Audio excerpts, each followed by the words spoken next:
ঘরের মাঠে 200 রানেরও বেশি করেও হার কেকেআরের। কাজে দিল না সুনীল দাদুর 100 রান।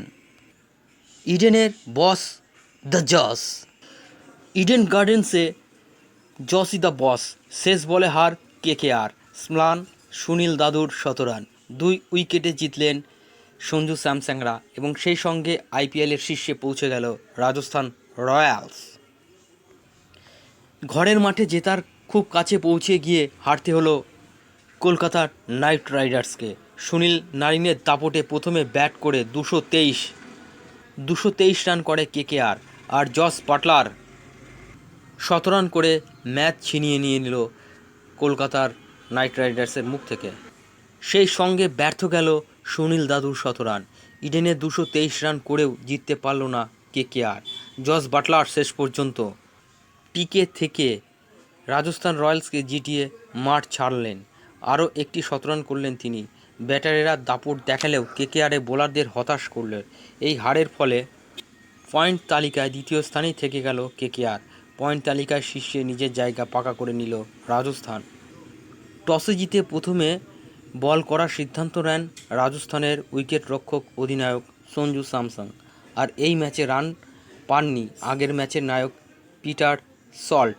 আবেশ খানের দুরন্ত ক্যাচে 10 রানে ফেরেন পিটার সল্ট রান না পেলেও আরও এক ওপেনার এই ম্যাচের সুনীল নারিন এই ম্যাচে শুরু থেকে বিধ্বংসী মেজাজে ছিলেন।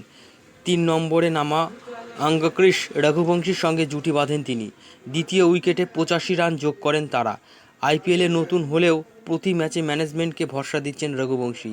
এই ম্যাচেও দেখালেন তিনি কতটা প্রতিভাবান ক্রিকেটার। ক্রিকেটের সব দিক থেকে শট খেললেন। নারিনের উপর থেকে চাপ কিছুটা কমিয়ে দেন তিনি। তাতে লাভ হয় কেকেআরের, কারণ নারিনী যেদিন চাপ ছাড়া খেলবেন সেদিন তাকে রোখা মুশকিল হয়। ফলস্বরূপ এই ম্যাচে সেটা দেখা গেল। 18 বলে 30 রান করে থার্ড ম্যানে অঞ্চলে ছক্কা মারতে গিয়ে আউট হন রঘুবংশী। এর আগের ম্যাচে দলকে জিতিয়ে মাঠ ছাড়লেন। এই ম্যাচে রান পাননি কেকেআর অধিনায়ক শ্রেয়াস আইয়ার। 11 রান করে আউট হন তিনি এবং রাসেল করেন 13 রান। অন্য প্রান্তে রান না এলেও একদিকে নিজের কাজ চালিয়ে যাচ্ছিলেন সুনীল নারিন। রাজস্থানের 2 সেরা অস্ত্র যুজবেন্দ্র চাহাল এবং রবিচন্দ্র অশ্বিনের পিছনে গেলেন তিনি। 2 স্পিনার রান দেওয়ার সমস্যা হলো রাজস্থানের। মাত্র 49 বলে 17 রান করলেন সুনীল নারিন। 13টি 4 এবং 6টি ছক্কা মারেন তিনি।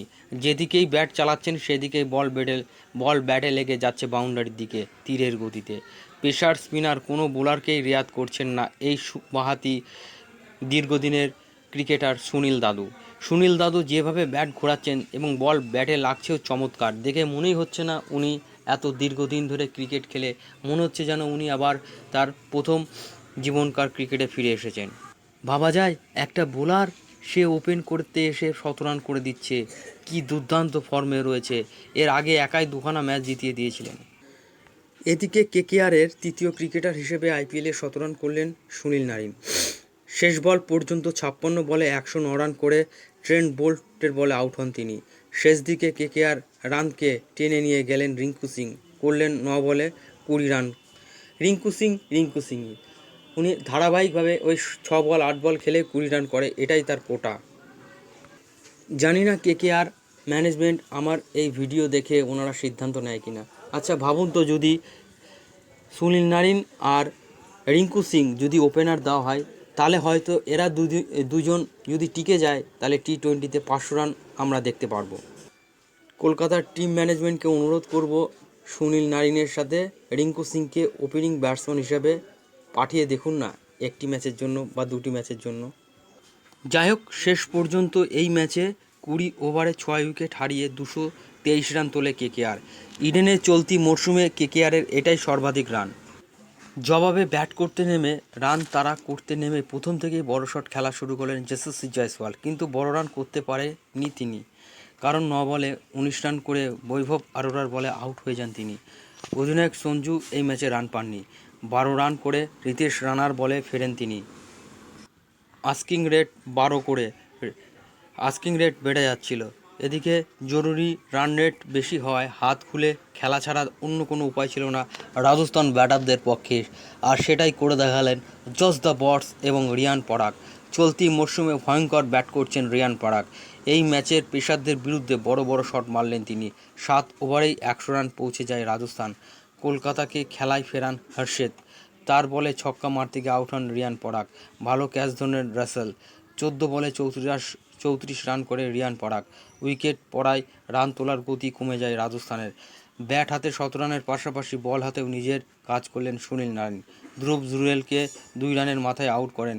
প্রথমে আম্পায়ার আউট না দিলেও রিভিউ নেন শ্রেয়াস এবং 100 রানে 4 উইকেট পড়ে যায় রাজস্থানের। 6 নম্বরে অশ্বিন ব্যাট করতে নামেন, তিনিও রান করতে পারেনি। 11 বল খেলে 8 রান করেন বরুণ চক্রবর্তী, আউট হন তিনি। পরের বলে 0 রানে সিমরন হেটমায়ার আউট হয়ে যান এবং রাজস্থান রয়্যালসকে বড় ধাক্কা দেয় এই বরুণ চক্রবর্তী। 15 ওভারের পর থেকেই মারা শুরু করে রাজস্থান। বাটলার তখন ক্রিজে ছিলেন। বরুণের পরের ওভারে 17 রান দিয়ে রাজস্থানকে লড়াইয়ে রাখেন তিনি।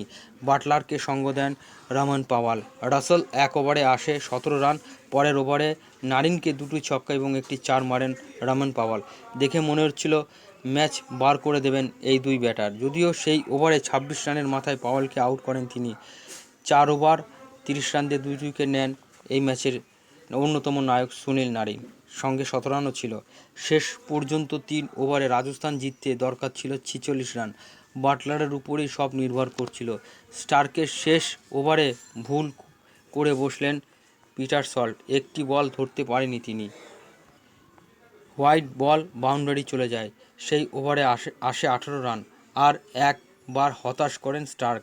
4 ওভারে 50 রান দিলেন এই 25 কোটি পেসার। 19তম ওভারে 13 রান নিলেন বাটলার। তিনি একাই খেলা কেকেআরের হাত থেকে ছিনিয়ে নিয়ে গেলেন। শেষ ওভারে ম্যাচ জিততে 9 রান দরকার ছিল রাজস্থানের, সেটা করে দেখালেন বাটলার। আরও একবার ছক্কা মেরে 17 রান করে শেষ পর্যন্ত টিকে থেকে রাজস্থান সমর্থকদের মুখে হাসি ফোটালেন জস দ্য বস। আসুন দেখে নিই এই ম্যাচের স্কোর কার্ড। কেকেআর প্রথমে ব্যাট করে পিটার সল্ট, অধিনায়ক ব্যাটসম্যান। 13 বল খেলে 10 রান করেন একটি 4-এর সহযোগিতায়। কটেন বোল্ড আবেশ খান। সুনীল নারিন 56 বলে অনবদ্য 109 রান, 13টি 4 এবং 6টি 6 সহযোগিতায়। ট্রেন্ট বোল্ডের বলে বোল্ড আউট হয়ে প্যাভিলিয়নের পথ দেখেন। অঙ্গক্রিশ রঘুবংশী 18 বলে 30 রান, 5টি 4-এর সহযোগিতায়। কট রবিচন্দ্র অশ্বিন, বোল্ড কুলদীপ সেন। শ্রেয়াস আইয়ার দলীয় অধিনায়ক 7 বলে 11 রান, একটি 4 এবং একটি 6।